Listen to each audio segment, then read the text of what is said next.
कैसे हो? Chapter number कौन सा है बच्चों? ये 4 5 एक सेकंड जरा, ये 5 है बच्चों, चैप्टर नंबर 5। ठीक है, आज हम क्लास नए तरीके से लाए हैं बोर्ड पर। ठीक है, ध्यान देंगे जरा। चैप्टर नंबर 4 आपका कंप्लीट हो चुका है। ठीक है, एक्सरसाइज भी करा चुका हूँ मैं उसकी। ठीक है, आज आपका चैप्टर नंबर 5 स्टार्ट करेंगे। अच्छा चैप्टर है बच्चों ये, कोल एंड पेट्रोलियम। इससे पहले कौन सा चैप्टर था आपका? Material, metal and non metal. ठीक है, अच्छा चैप्टर था वो भी बच्चों, ध्यान से पढ़ लेना उसको, मेटल एंड नॉन मेटल को। ओके, चलिए स्टार्ट करते हैं इसको। कोल एंड पेट्रोलियम, चैप्टर का नाम है बच्चों कोल एंड पेट्रोलियम। कोल का मतलब होता है कोयला, पेट्रोलियम पेट्रोलियम है। ठीक है, तो इसके जो भंडार है हमें कहाँ कहाँ मिलता है ये सब पढ़ेंगे इसमें। तो सबसे पहला जो पॉइंट है बात कर लेते हैं हम, लर्निंग आउटकम इसमें नेचुरल रिसोर्सेज, प्राकृतिक संसाधन। ये कहाँ होते हैं बच्चों? प्राकृतिक संसाधन। ठीक है, प्राकृतिक संसाधन, रिसोर्सेज किसे बोलते हैं? रिसोर्सेज वो होता है बच्चों जहाँ से हमें भिन्न भिन्न प्रकार के मिनरल्स और मेटल्स, नॉन मेटल्स ये सब मिलते हैं। ठीक है, और उसमें जरूर नहीं है कि कोल ही मिले, पेट्रोल मिल सकता है। ठीक है, ऑयल वगैरह। तो ये जो पेट्रोल वेट्रोल होते हैं ये क्रूड ऑयल होता है, एक तरह से कच्चा तेल। इसको हम डिफरेंट डिफरेंट मेथड से या डिफरेंट टेक्निक से अलग करते हैं। ठीक है, तो सबसे पहले है नेचुरल रिसोर्सेज। नेचुरल रिसोर्सेज अर्थ पर कमी नहीं है इसकी, काफी मात्रा में मिलते हैं natural resources. Resources which get directly from the nature. Natural resources क्या है?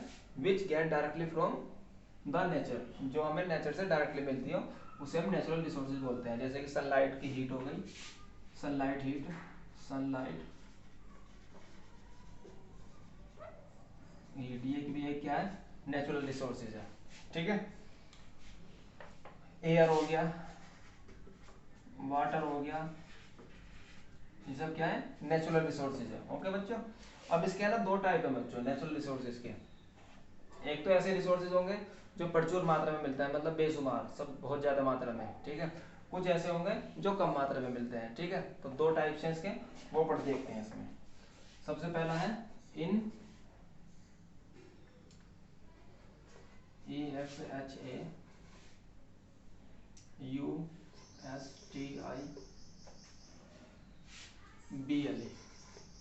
Natural resources.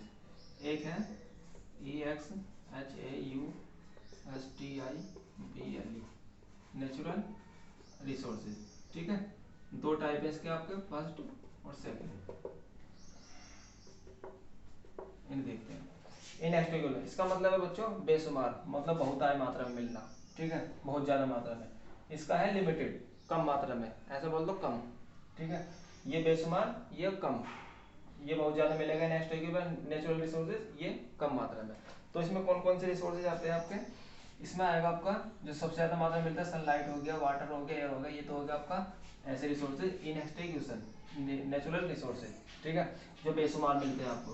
और इनएक्सटिंग्विबल में जो लिमिटेड ही है। लिमिटेड में कौन कौन से आएंगे आपके? लिमिटेड में जैसे कि कोल, जो खत्म हो सकते हैं, कोल, पेट्रोलियम, पेट्रोलियम। ठीक है, बायोगैस एटसेट्रा, ये सब क्या आपके इनएक्सटिंग्विबल नेचुरल रिसोर्स है, कोल, पेट्रोलियम, बायोगैस एटसेट्रा। ठीक है, ये वाले कौन से थे? इनएक्सटिंग्विबल, सनलाइट हीट, सनलाइट की हीट, एयर एंड वाटर। ठीक है, ये बहुत ज्यादा मिलता है, जो कभी खत्म नहीं होंगे अर्थ पर। और ये कैसे हैं? कोल, पेट्रोलियम, जो कभी खत्म हो सकते हैं, मतलब जिसके भंडार, मतलब रिसोर्सेज सीमित है। ठीक है, ओके। ये लिमिटेड क्वांटिटी में रखते हैं, मतलब फाउंड इन, ऐसे बोल दो, found in limited quantity, quantity. और इसमें फाउंड इन अनलिमिटेड क्वांटिटी।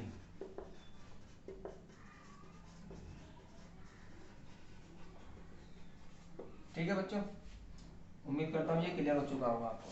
ठीक है, आई होप ये क्लियर हो गया होगा। इनएक्सटिंग्विबल नेचुरल रिसोर्सेज और इनएक्सटिंग्विबल नेचुरल रिसोर्सेज। ओके, नेक्स्ट है आपका इसमें, अभी हम जनरल इंट्रोडक्शन स्टार्ट कर रहे हैं बच्चों इसमें। अभी नेक्स्ट है आपका फॉसिल फ्यूल्स, ठीक है, fossil fuels, FOSSIL fossil fuel, ठीक है। फॉसिल, फॉसिल का मतलब होता है मतलब जीवाश्म, जीवाश्म ईंधन, हिंदी में बोलते हैं बच्चों इसको जीवाश्म ईंधन, फॉसिल फ्यूल्स।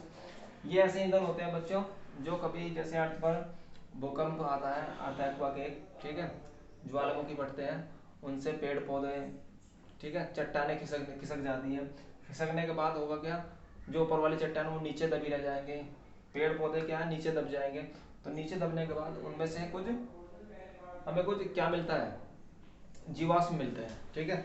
अभी एक डायग्राम दिखाऊंगा मैं आपको, डायग्राम से क्लियर हो जाएगा ये आपको, ठीक है।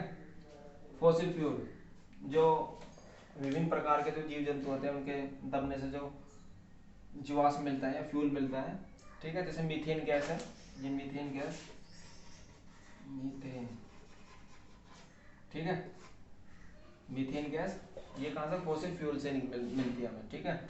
मीथेन हो गई, ब्यूटेन हो गई, ठीक है, ये कई सारी गैस क्या है फॉसिल फ्यूल में आती है आपकी, ठीक है।